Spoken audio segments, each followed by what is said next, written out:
If you believe in yourself, the world will believe in you because perception is reality. How's this journey, how you got a job here in the UAE? Exactly आपको कैसे job मिला यहाँ पे UAE में? क्योंकि जब से आप मतलब यहाँ पे आए तो आपका मतलब लाइफ में बहुत सारे चेंजेस आए, बट ये जॉब जो है आपको मिला वो कैसा मतलब क्या हुआ था? तो ये जो जॉब मिला था, क्योंकि मैं जॉब मेरा वहाँ पे एक्सिस बैंक में तो चल रहा था। तो वहाँ पे मतलब मेरे सर जो थे वो सोमेश्वर सर, तो मतलब मेरा परफॉर्मेंस और मतलब डिसिप्लिन बोलेंगे सबको ले, तुम मतलब अच्छे से काम करो, डेडिकेशन से तुम बहुत आगे जाओगे, इस तरह से मोटिवेट करते थे। तो जब वो सोमेश्वर सर मैं ज्वाइन करा, 9 मंथ्स कुछ हो गए थे, 9 मंथ्स हो गया था मैं ज्वाइन करके उनके साथ काम करने लग गया। जब सोमेश्वर सर इंडिया में रैक बैंक का मतलब डेलीगेट्स कोई आ रहे हैं बोल के ऐसा बताए थे, तो उन्होंने जाके इंटरव्यू अटेंड किया था उन जॉब के लिए, उनके लिए। तो उनका सिलेक्शन हो गया था। उनको मतलब जाना है 1 वीक में, जाना है उनको मतलब दुबई आना है बोल के ऐसा बुलाए थे। एक बार मीटिंग बुलाए थे तो हम बैठे थे, तो वही मीटिंग में ही बोले थे कि एक शशांक बोल के एक टीम में था हमारा कलीग और मैं था। तो बोले कि अगर आपको इंटरेस्टेड है आने दुबई तो ऐसा कुछ है, फ्यूचर में ऐसा कुछ रहा है तो मैं बताऊंगा आपको बोल के बोले थे वो। तो मैं बोला ठीक है, क्योंकि मैं तो इंटरेस्टेड हूँ आने सर, तो आप देखिए अगर इन फ्यूचर कुछ अपॉर्चुनिटी है तो बताओ मैं बोल के। ऐसे जाने से पहले बात हुई थी। फिर अब जब उन्होंने आ गए थे यहाँ पे, रैक बैंक में जॉब मिला था उनको, इंश्योरेंस डिपार्टमेंट में थे। तो जब उन्होंने आने के 1 मंथ के बाद मैं मतलब फेसबुक में उनसे टच में रहता था। वो जब उस टाइम पे छोटा फ़ोन था तो फेसबुक में टच में था, वो मैसेंजर पे कभी कभी मैसेज करता था मैं, गुड मॉर्निंग सर, कैसे हैं, हाउ आर यू, इस तरह से मैसेज करता था। तो उन्होंने एक बार मुझे मैसेज किए कि Mubeen, like next month here RAK bank people they are coming to India to hire like candidates, so I will let you know like date, time, schedule and all. तो वो मैसेज में बात हुई थी मेरी। तो बोला ठीक है सर, आप जब भी है बताओ मुझे बोल के। फिर उनसे ऐसे ही बात होते रहती थी मैसेज में। जब मैं वहाँ हैदराबाद में ही पुराना पुल वहाँ पे रूम में रहता था वहाँ पे वो। तो जब बात होती तो एक दिन बोले कि CV भेजो आपका, तो मैं CV उनको भेजा, उनके ईमेल पे CV भेजा था मैं। वो इंटरनेट कैफ़े जाके भेजा था, क्योंकि वो जब तो उस टाइम में स्मार्टफोन थे नहीं। तो इंटरनेट कैफ़े गया, जाके CV अपडेट करके भेजा उनको। तो वो CV क्या किए, यहाँ पे जो इंडिया में जो कोऑर्डिनेटर रहते हैं, जो कंसल्टेंसी के कोऑर्डिनेटर जो इंटरव्यू कंडक्ट कराते, तो उनको भेजे। मतलब कंसल्टेंसी था वो, बेंगलुरु में था वो, नया जॉब कंसल्टेंसी जिसका नाम था। तो उसमें अच्छे से याद है जो HR कोऑर्डिनेटर थी वो मधुमती था। तो सोमेश्वर सर क्या किए, वो मधुमती को मेरा CV भेजे और दुबई से कॉल करे कि Madhumati, I have one candidate, he is my teammate only, he is very like aggressive candidate and just look at his CV, I am sending you। तो इस तरह से वो बात किए बोल के बताए मुझे। तो जब CV उन्होंने भेजे, फिर मैं भी CV भेजा था उनको। जब मेरे से बात किए कि ये मधुमती का नंबर है, इसको एक बार आप कॉल करो बोल के बोले, तो मैं जब उन्होंने CV भेजने के बाद, बात करने के बाद, फिर मैं दोबारा से मैं कॉल किया। Hi, good morning, this Mohammad Mubeen, I got your number from Someshwar sir, so he is the one referred me, and currently I am working in Axis Bank in sales cards department. So here I am working like since 11 months, so every month I am getting incentive. I will share my pay slip plus CVs, so please check it। तो वो बोल के इस तरह से मैं बात किया, तो वो बोले कि do one thing Mohammed, take my email and send this all your CV and pay slips and all, so I will check it and get back to you. तो फिर जाके इंटरनेट पूरे पे स्लिप वो सब प्रिंट करके CV वो सब scan करके फिर भेजा मैं नेक्स्ट डे भेजा। उसके बाद सेकंड डे मुझे शॉर्ट लिस्ट हुआ बोल के ईमेल आया। हाँ मैं सोमेश्वर सर से टच में था कि अभी मैं ये डॉक्यूमेंट भेजने के लिए बोले, मैं भेज दिया लेकिन आया नहीं अभी तक कुछ भी, तो आप ईमेल चेक करो बोले। हाँ तो मैं ईमेल चेक करा जब जाके, क्योंकि मैं ईमेल आया सो पता मालूम नहीं होता क्योंकि वो स्मार्टफोन था नहीं ना। तो जब इंटरनेट कैफे गया ईमेल में शॉर्ट लिस्ट हुए बोल के आया कि आपको ये डेट पर मतलब इंटरव्यू के लिए बेंगलुरु आना है वो। तो वहाँ पे बहुत इंटरेस्टिंग चीज़ है जो इंटरव्यू जाने का था। तो इंटरव्यू मतलब नेक्स्ट डे था या कितना दिन का टाइम था? नहीं, वो 1 वीक टाइम था 1 वीक इंटरव्यू जाने के लिए। 1 वीक में मतलब मेरी जो सैलरी आने वाली थी 25 एंड ऑफ द मंथ आती, 25-26 को इस तरह से आती थी सैलरी। तो मेरे साथ मतलब अहमद साथ में था, आई थिंक तुम भी थे शायद, दोनों साथ में। तो अहमद मेरे साथ, मैं एक्सिस बैंक में जब जॉब करता था अहमद को साथ में लेके जाता था मैं। वो पुराने पुल पे रहते थे। हाँ वहाँ पे थे हम।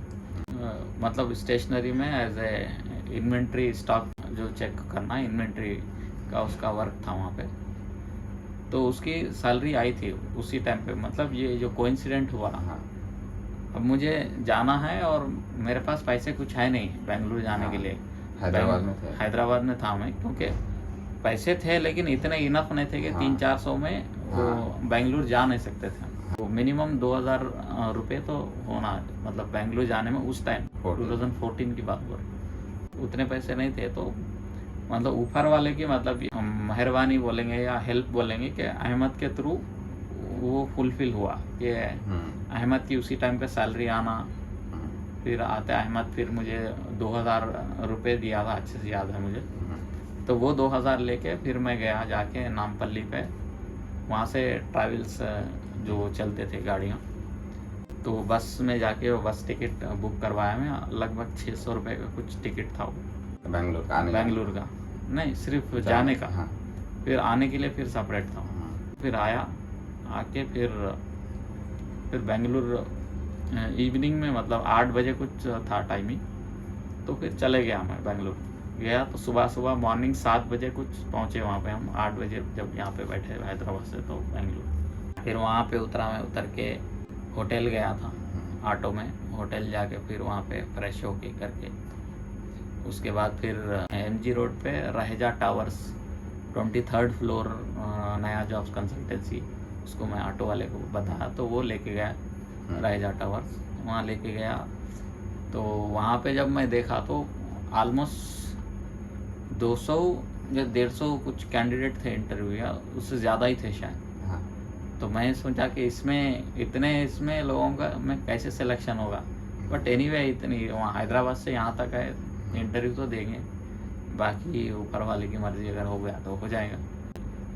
तो इंटरव्यू का मतलब पूरा वो लोग हॉल में 1 by 1 जो भी कैंडिडेट थे सबका CV वगैरह सब लिए थे और डिटेल फिल करवाए थे कि आप कहाँ पे आप काम कर रहे, जॉब प्रोफाइल क्या है, CV वगैरह सब दे के डिटेल दे दिया। तो सबका इंटरव्यू हो गया था।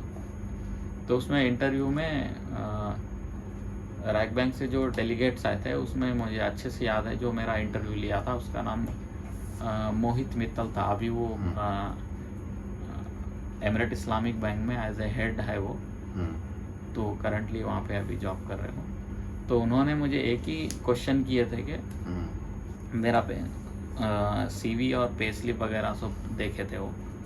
तो पे स्लिप CV में जब पे स्लिप देखे मुझे 11 मंथ्स 18 डेज कुछ हुआ था। तो मेरा जो परफॉर्मेंस था कोई भी महीना मतलब ज़ीरो नहीं था, हर महीना इंसेंटिव आता था मुझे। तो वो चीज़ तो वहाँ पे ऑलमोस्ट कन्विंस हो गए थे हम। तो एक ही क्वेश्चन पूछे कि why you want to go to Dubai, what is the like purpose of your like going Dubai.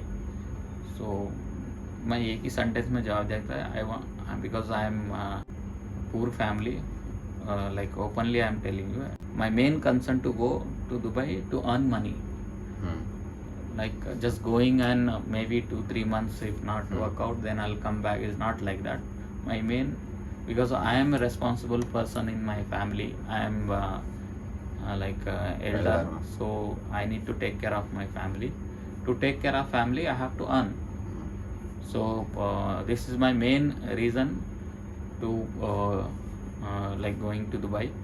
If you are giving me opportunity, so I'll definitely prove myself. बोल के इस तरह से मेरा इंटरव्यू कंप्लीट हो गया था.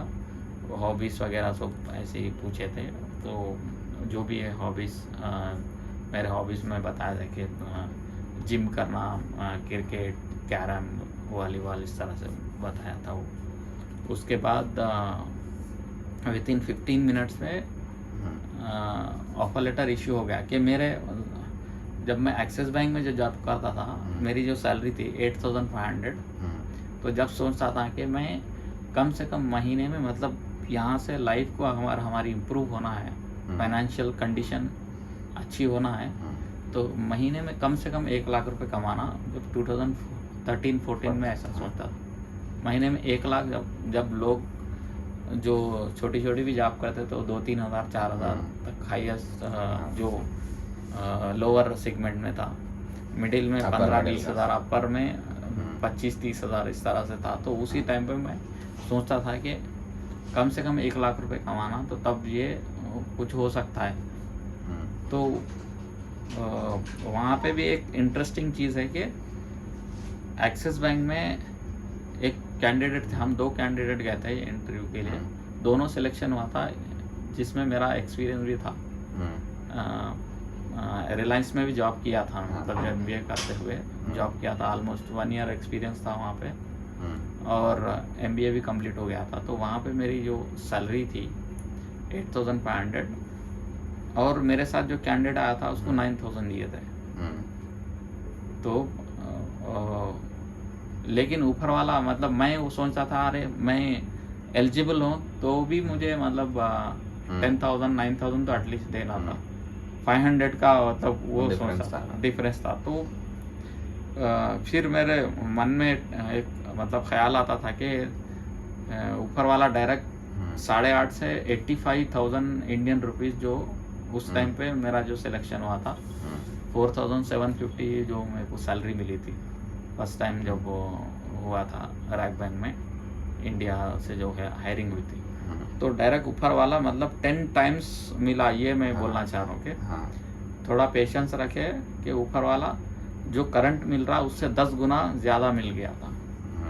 तो बहुत एक्साइटेड था मैं जब आने के टाइम पे दुबई. डेट भी अच्छे से याद है मुझे, मतलब 4 अगस्त 2014 में आया था मैं यहाँ पे UAE आया था. तो मेरी जब उस टाइम पे एक्सिस बैंक में जब जॉब कर रहा था, मैं बाइक लिया था एक, वो सेकंड हैंड में बाइक होंडा. फिर आने के टाइम पे मतलब कोई चलाने वाले तो थे नहीं, तो मैं क्या किया, वो सेल कर दिया. वो मेरे फ्रेंड को सेल किया था वो. फिर बाद में बहुत टाइम के बाद 1-2 साल के बाद रियलाइज़ हुआ कि वो बाइक को फिर वापस उसके पास से ख़रीदेंगे, तब तक वो ख़राब हो गई. ऐसा वो लेके मतलब घर में ऐसे रखेंगे बोल के, क्योंकि वो फर्स्ट टाइम लिए थे. फिर यहाँ पे आते फिर यहाँ पे जो बाई गॉड ग्रेस, मतलब मैनेजर भी बहुत टफ था, लेकिन वो सिखाया हमें कैसे काम करना, कैसे सरवाइव होना. मतलब प्रेशर, वो तो बहुत ज़्यादा प्रेशर था यहाँ पे, उससे सीखने को मिला. जब मैं 1.5 साल के बाद वापस जब इंडिया गया था, मैं ऑलमोस्ट, मतलब ये बताना चाह रहा हूँ कि मैं 1.5 साल में ये मतलब जो कमीशन सैलरी वगैरह जो 1.5 साल में उतने कमाया था, जो वापस गया. उसमें मतलब एक्सपेंसेस वो भी तो हुए थे, लेकिन मैं एक अमाउंट बताना चाह रहा हूँ, इतना किया था. हर महीना इंसेंटिव बहुत अच्छे से आता था, बहुत डेडिकेशन से काम करते. सुबह 7 बजे से रात में 11 बजे तक बाहर ही रहते थे. तो कोल्ड कॉलिंग करना यहाँ पे, ये वो, तो ऐसे डेली सबमिशन के बिना आना ही नहीं, ऐसा था यहाँ पे. कल्चर ही वैसे था, क्योंकि प्रेशर भी था सेम टाइम पे, मतलब इंसेंटिव भी आता था, वो एक मोटिवेशन था. तो काम करने का मतलब कभी पीछे अरे आज ये इतना टफ है ऐसा कभी जहन में नहीं आता था कि ये कुछ भी नहीं है, ऐसा फील होता था। इससे टफ जॉब भी मतलब कर रहे लोग, उससे तो अच्छा है बोल के ऐसा। So hey guys, thank you so much for watching this video. If you like this video, please don't forget to like, share and subscribe to my channel. Thank you so much.